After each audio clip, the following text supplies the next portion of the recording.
technically it's a second. We did not come into play until November 15th in the green. One ring, open, lock.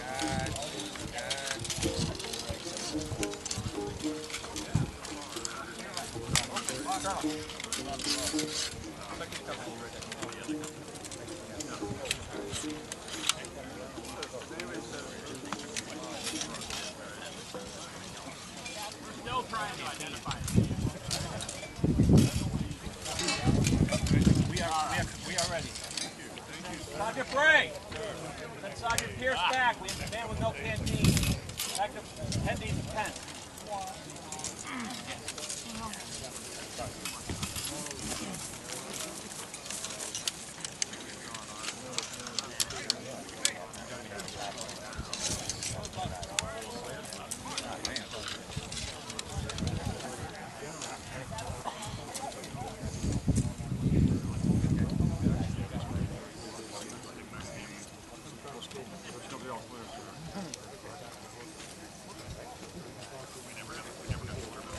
Stay in shoulder, arms. Close ranks, march.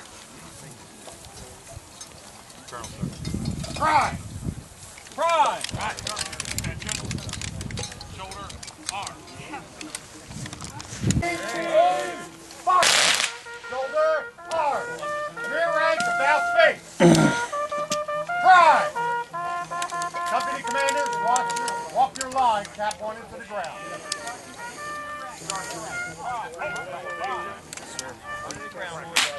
Combat falls in the ground. Don't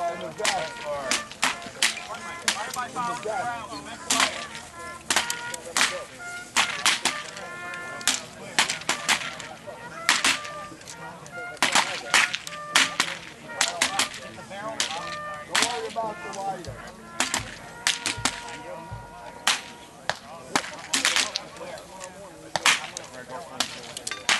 First company already. Recover.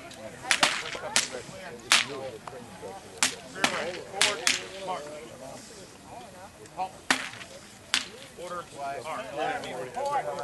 Parade, rear rank, light about. Third company clear.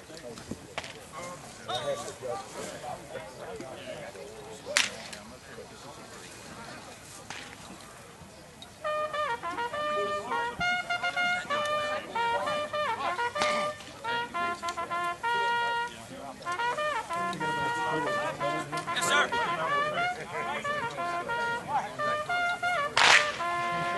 They are forming, sir.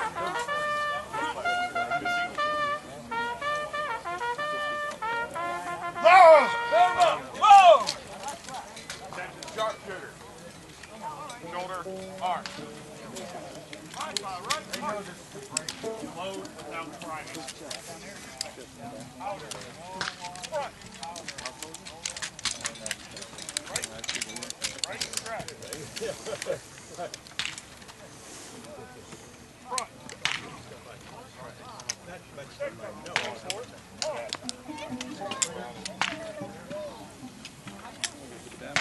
Firing by file. From the right. All the way down the line. Ready. Hey! Commence fire.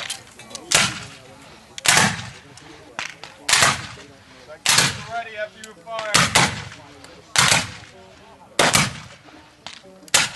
Back down. After you fire. Slow.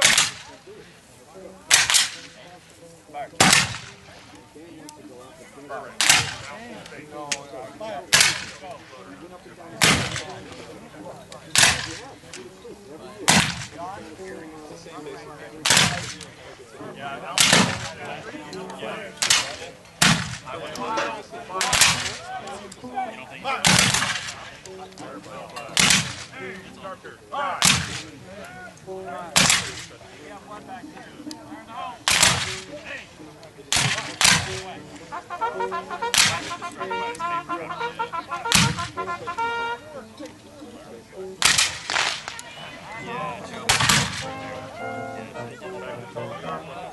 Shoulder, arm. Place threats. Don't know the proper procedure for a misfire. You do not take that cap off. Dump the barrel first. Fire the cap off. Put the new cap on. Fire it into the ground. Leave the cap on. Load it. Put the new cap on. Fire it in the air. Put powder in your gun. Capped up, and if you take that cap off, you get a burn off. Or someone else is doing it. That's good. Good safety, good stuff.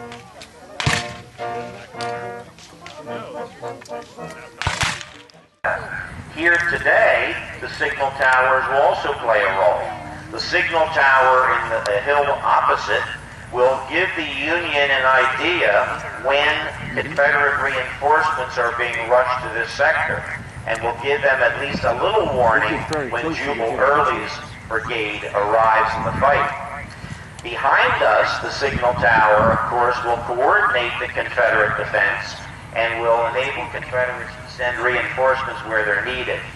During the Civil War, of course, these signal towers were an important part of both armies.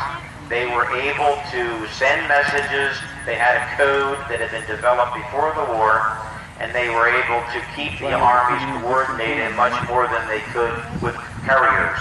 The problem with couriers, of course, is that horsemen have to ride a long distance before they can deliver the message, and sometimes when it's delivered, it's already out of date, inaccurate. So I think what we'll do now is just kind of wait and see as this develops. I'll be your narrator. I'll try to give you a good idea of the military actions that occur and try to give you a good sense of how this battle developed. This, of course, was the first clash of these armies, and it occurs, of course, the day before the big battle of First Manassas. Now, in the Civil War, armies were always preceded by their cavalry units. The cavalry units were the eyes of the army. And in this battle, it was the same. The Confederates wanted to see exactly how many Union troops were coming toward them. They wanted to get an idea of where they were moving. The Union, which was going to be advancing across Bill Run, wanted to get an idea of exactly the opposition they were coming up against. But keep in mind, at the early part of this battle, General Tyler of the Union Division had absolutely no idea that Longstreet's entire entire brigade was in these woods off to the left. He thought he had a clear sail right through to Manassas Junction.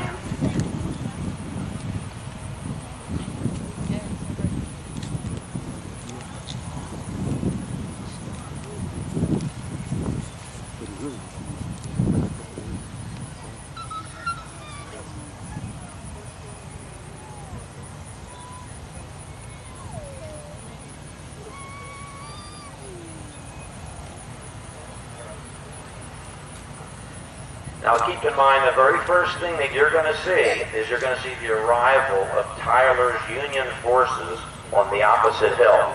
They haven't arrived yet. They're marching in from Centerville, Virginia. They're coming down miles of dusty roads. They're going to have to get themselves in position before they can make their advance. So keep your eyes out on that valley area down below, and you should see Union forces arriving on the hill, moving to your right into battle position. Now, while we're waiting for the Union Army to arrive and take position, I want to spend a little time looking at our two signal towers, because the interesting thing about the use of signal towers was that before the war, there were two main men who were involved in developing the signal code system. One was a gentleman named Myers, who was working on a code system that would be used for the U.S. Army. His assistant was Edward Porter, who later became famous in Gettysburg with Confederate artillery. He, at the beginning of the war, had been Myers' assistant, but then he resigned and went south and took over the signal corps for the Confederate Army. So in this battle, you have signal corps that are in fact led by men who had been working together collaboratively to build a signal corps code system. they both ended up using that system. Now the disadvantage, of course, is that they could read each other's signals.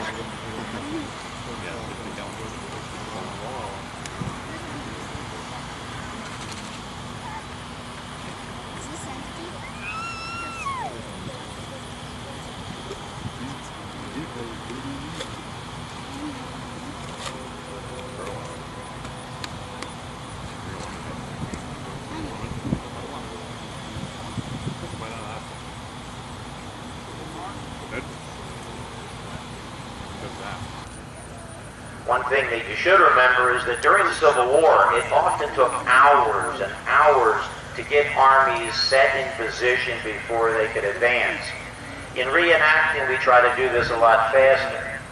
But in the Civil War, sometimes it might take 2 to 3 hours for a Confederate or a Union division to get itself in position, to get its regiments all in order, to set up its artillery support, and then to go into combat. We definitely will speed that up for you today. Forward as they see Union activity. The Confederates are still largely hidden in the woods. The Union Army's not exactly sure where it is that they're going to cross yet, but they eventually decide that Blackburn's Ford is where they're going to cross because they believe they can bring some artillery across that ford. And as the battle develops, you're going to see several Union guns that are pulled by horses come across that ford, guns commanded by Commander Ayers, and he will begin to engage the Confederates by trying to sneak around their right flank. The view that you all have will give you a great view of both the Union artillery horse-drawn that comes across the ford, sweeps off toward your left, and begins to bombard the Confederate positions. But as I said before, they're unaware that there's so many Confederate troops in that woods and hidden behind the hills. You can't see them now, but they're back behind this hill just as they would have been unseen in the original battle when they were in the woods.